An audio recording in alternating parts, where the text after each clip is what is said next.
মানুষ থাকে, এই ঘরে মানুষ থাকে 1 থেকে 2 লাখ টাকা ইনকাম। ঘর ভাড়া দিয়ে কি হবে? 2 লাখ আর 10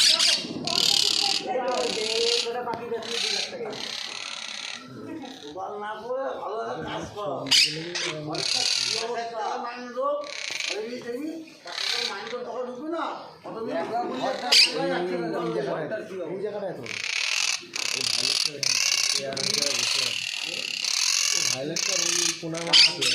কি পাখি এগুলো নাম বল? মং কি মং মং কয় টাকা করে এগুলো দাম? এই হ্যাঁ 40 টাকা। কত? 20